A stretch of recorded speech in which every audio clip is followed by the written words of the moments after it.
part of shutting out the noise includes the comparison that we love to do when we're not sure if what we're doing are the right things. But when you're paving new pathways and carving your way of doing things into the world, the last thing that you should be doing is getting distracted by looking at what others are doing. That will never give you the answers you're looking for. Looks like we made it. Look how far we've come, my baby. We might have took the long way. We knew we'd get here someday. So thank you for listening. I'm so glad that you are here. Thank you and welcome to the Unlock Lab. I'm your host, Tosca DiMatteo. This is episode number 35. And today I'm going to talk to you about the 5 lessons I've learned in the past 5 years of owning my own business. And basically, I think these are really life lessons, not just lessons as an entrepreneur. So I hope that you stay with me, even if you don't have a side hustle or a business of your own. I think these are lessons for anyone just trying to live their best life and honor the career that they want to create for themselves. But before I dive in, if you are new to this podcast, welcome. I'm so glad you're here. I'm the founder of Tosca Coaching and Consulting, and I do work around deep transformation. So I support individuals and teams and audiences at the intersection of personal growth and professional breakthroughs. So I talk about things like inner critics and boundaries and all the stuff that we like to ignore. No, I'm partly kidding. But anyway, if you want to learn more, visit me at coachtosca.com. That's Coach TOSCA.com. All right. So, wow, what a busy month, first of all, I must say. I am knee deep in preparing for a keynote that I'm really excited about that I'm giving at the Maine Women's Conference in Portland, Maine on October 23rd. And I'm talking about influencing change in a big way. The title is Unapologetic Advocacy for a New Tomorrow. And this has been a process of really excavating what I have to say about influence. And it's a big part of what I love to talk about and help people with. So anyway, I say all this to say, I still wanted to make sure that I got this episode out to you because actually October is one of those kind of anniversary months in my business. And I consider it an anniversary because October 17th of 2019 is when I put out into the world on LinkedIn that I was officially launching my business. Now, I already had clients by that time, but my website went live and I was letting the world know I was open for business. And that's a pretty big deal. And so, as you know, if you've been listening to me for any period of time, I love to take advantage of opportunities to just celebrate where we've been and take a pause because we spend a whole lot of time on things like the struggle bus. And it's really hard sometimes to see, man, what have I learned? How have I grown? And so this is a good moment, 5-year milestone to share with you what I've learned in hopes that you can apply this in your life. I didn't know that I was even going to make it 5 years when I first started. It is a little bit hard to believe that I got here because I wasn't sure where this was going to go. I didn't know if this was going to be a thing I did for like a year and gave it a shot, or if this was really going to be the next phase of my career. I didn't have that answer right away. If I just am really honest with myself, I'm like, wow, I've really done some amazing things in a short period of time. Now, of course, a version of myself would have said, what? This is all you've done in 5 years? But the truth is, I have a lot to celebrate about it. All right, so let me dig in to the good stuff. All right, I'm going to start with my first lesson learned, and that is that personal growth always precedes professional breakthroughs. I actually share that sentiment all the time with people. And really, I think my journey over the past 5 years has been largely about deconditioning from corporate life, from my way of thinking based on my training, my experience, my education, it's been a process of really getting out of my own way over and over and over again because each milestone in the business kind of requires you to break through to the other side. And it requires you to face things that need to be faced for your own good and also for your clients. And part of that was also getting out of my own way in terms of dreaming bigger and having bigger aspirations. And every time I hit that moment of like, oh my God, this isn't working.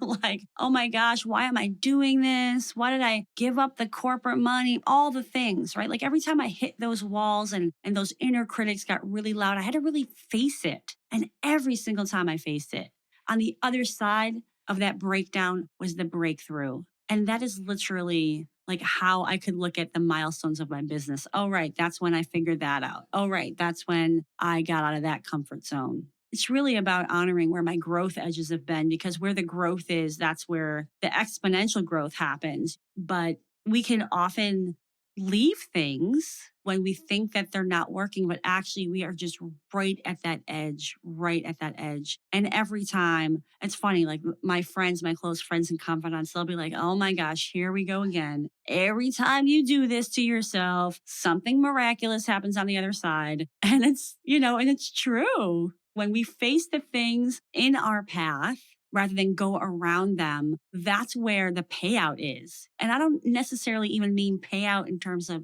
business financial success. I mean payout in terms of personal growth, but also clarity on the business. It could be business success, it could be financial, but it's usually much bigger than that. And the finances usually come as a result as well. I think you're picking up what I'm putting down, right? That when we blast through our own internal stuff, the external changes. That's the nuts and bolts of what lesson number one is. All right. So, lesson number two is shutting out the noise helps you find your path. And when I look at the time that I have taken to go inward over and over and over again in this journey, that was the most helpful in me getting back on track and feeling clear and good about my decisions. It wasn't when I leaned into listening to other people's advice and what they thought I should do. My path became more clear when I stopped listening to everything but myself. And that can be hard because, like, who doesn't want to find answers externally? Like, who doesn't want to be told, just do these things and you'll get to where you want to be? But in the business that I'm in, especially, and I think in general, in a world in which there's just massive change and growth and innovation, that it is going to be very rare that you're going to have a path that's laid out that you can follow. You are going to have to charter new territories. And the only way that you're going to do that successfully and in true alignment with your authentic self is by figuring it out for yourself. And that leads me right to like, we have to trust our own path, especially if you're the kind of person that doesn't want to play somebody else's game. Now, some people, they like to play the game that they're handed. I've never been that person, but what that means is the trust part becomes a big part of the journey and the breakthrough, right? Is really trusting yourself, really listening to yourself. And I think when you listen to yourself, that paves the path to trust yourself because you find the clarity that, ooh, I know what I got to do. And part of shutting out the noise includes the comparison that we love to do when we're not sure if what we're doing are the right things. But when you're paving new pathways and carving your way of doing things into the world, the last thing that you should be doing is getting distracted by looking at what others are doing. That will never give you the answers you're looking for. Now, I'm not saying there isn't a time for some market research. I'm not saying that. But what I'm saying is if we're looking at external things as clues for what we should be doing, we're starting from the wrong direction. We have to start with our own inner knowing and be clear and confident, and then look if you are so inclined at the marketplace. But to be honest, in the way that I build my business, I don't do that. And that doesn't mean that's right for everybody, but I really just focus on what am I here to do? What path feels good to me? And it doesn't really matter what other people are doing. But as my friend Deb Driscoll would say, choose your own adventure on that one. But my experience is that the more that we look outside of ourselves for answers, the more lost we're going to be. And part of shutting out the noise to find your authentic path is about being very selective on who you do get counsel from when you are ready for some outside ideas, for some brainstorming. The reason why I say we have to be very selective is because there is a lot of shitty advice out there. Let's just be, I'm not going to put lipstick on a pig. There's a lot of people out there that like to talk a big game, that they know what they're doing, and they freaking don't. And it can be really hard to find people that do, but you have to be really discerning in that process. And you have to be really clear about what is it you're actually looking for? What problems are you looking to solve? And who do you think will be best equipped to do that? And only you know what is in your best interest. So if you are just, if somebody on paper looks like they're amazing and you start listening to them and you're like, oh man, this just doesn't feel good in my soul, then keep it moving. Keep it moving. And the other part about getting counsel from other people, now, whether you're talking about a business coach or relationship coach or anything, right, where you're looking for advice, is make sure you're looking for that counsel when you're actually ready for it. Because sometimes we go looking for thoughts when we are just planting a new seed. And oftentimes, new seeds need time to germinate within yourself, within your heart, within your mind, before you ask other people what they think about your seed, especially if you're someone like myself who can take things personally, who can look at somebody else and think maybe they know better than I do. Part of this process of shutting out the noise is making sure that when you are ready to let in some noise, to let in some counsel, that you have done your research to know if the people you're asking for counsel from are legit, if they vibe with you, if they approach things in a way that feels good to you, and on and on. I could definitely harp on that point because I feel very strongly that we got to be really discerning about who we are listening to advice from. You ready for number 3? If you're not, just hit pause and come on back because I'm sharing some good stuff right here. Okay, this is good stuff. So, number 3, don't be afraid to invest before you are ready. Part of this is really involved taking a leap with your investments before you fully feel ready. Because what's likely going to happen is that you invest when you're ready, which means like it's overdue. You know what I mean? There have been times where, all right, I'm like, all right, I'm going to invest in this. I'm totally ready. I feel more comfortable financially, but I was already at like my wit's end, right? So I should have actually taken a leap sooner, or I should have been in the process. And actually, one of my business coaches that I've had in my journey really taught me, like, you got to be looking for what's next at least 6 months before you think you need it. And she was so right because it takes a long time to find resources, to find the solutions that you need, and all that stuff, especially as an entrepreneur. But I'm not going to get too ahead of myself because I'm kind of leaning into lesson number 4. But back to lesson number 3, don't be afraid to invest before you're ready, especially women out there. We tend to invest in everybody else before we invest in ourselves. So let's just make sure that we are making the best investment, which is always on ourselves first and foremost. And if you're hesitating on something, but your gut is like, I really know I need this and this is going to help me really get to the next level, then do the thing. What we have to learn in life, and not just in our professional careers, but elsewhere, is that we have to fire ourselves from the things that drain us or that we aren't good at so that we can focus on the things that only we can do.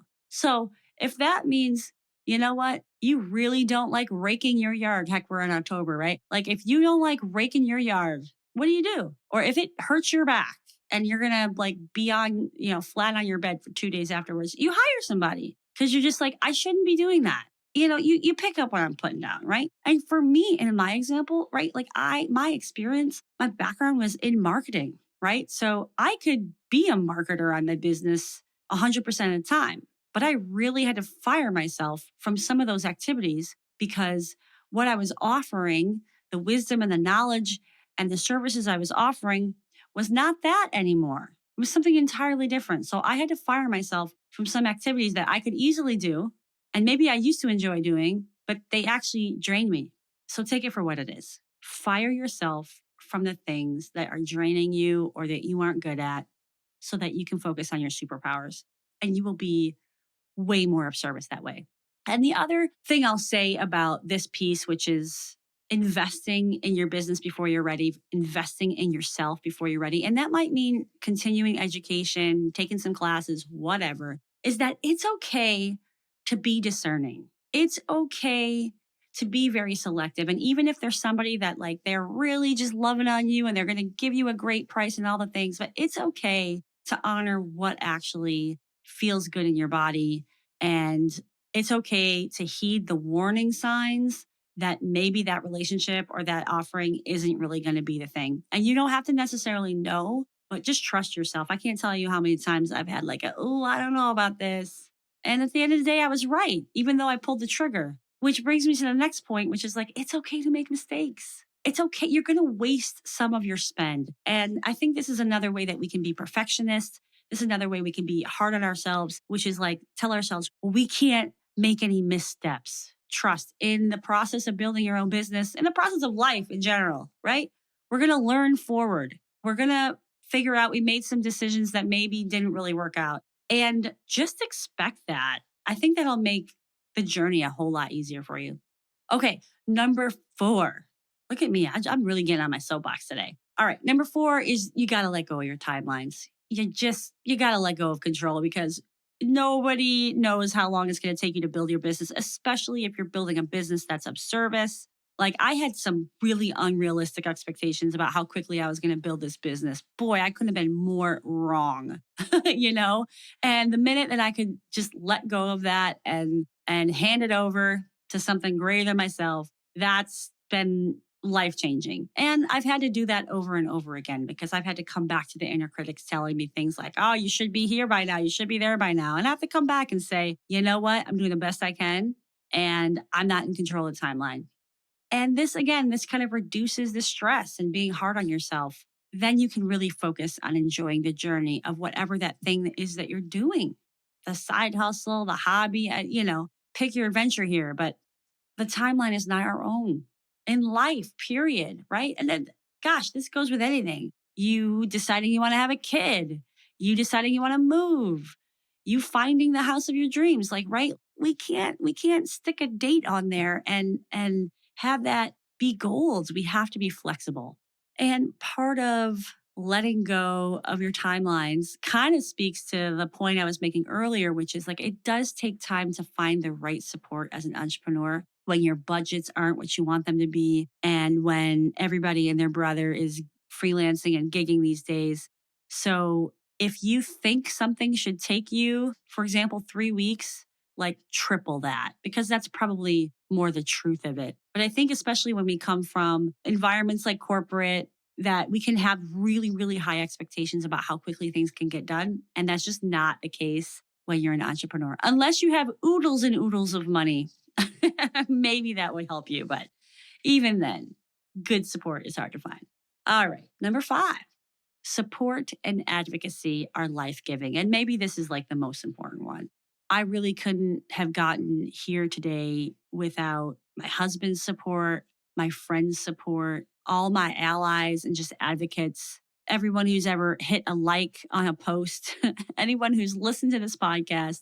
It's so critical to give yourself permission to receive support, to ask for support, which harkens back to another episode I did on the inner critic series, right? Which is like, don't ask for help, the inner critic that tells us that. I've had to rewire myself over and over again and just honor, shit, man, I got to ask a friend for help. Or, man, I really got to lean in and cry on a friend's shoulder, my husband's shoulder, because it was a really hard day. And a big part of this is also supporting yourself with time off. Those vacation inner critics die hard. And yes, I also did an episode on our vacation inner critics. And I have to learn this lesson over and over again over the past 5 years, right? Which is like, plan the vacations. Like, don't just wait until you think you need it or you're at the bitter end of your energy level. It's like, right, once a quarter, maybe I should be taking some time off, or a couple times a year, I need big chunks of time off so I can refuel. That just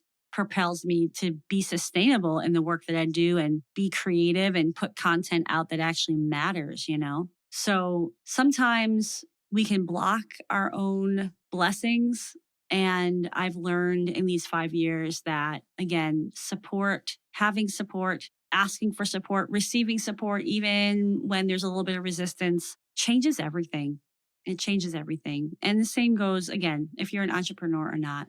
So, yeah, I mean, gosh, this is just scratching the surface, right? Like 5 lessons in 5 years, like I don't do these kind of kitschy things very often, but I thought it would be a fun framework to work with. You're listening now, so I can already say, like, thank you. Thank you for helping me get to this point. It's all been a part of the process of becoming the version of me that I am today. And if you found this podcast episode helpful at all, please like, rate, and review this podcast if you will. It would make a big difference in the next evolution of my business. Gosh, I can't wait to be doing 6 lessons in 6 years, and 10 years, and 15 years. So this is just the beginning, my friends. And thanks again for being here. And if there's anything I can support you with, please visit my website, get in touch. I've got all the things in my show notes. I'd love to hear from you and celebrate my 5 years with you if you are so inclined. All right. Thanks again for tuning in, and ciao for now.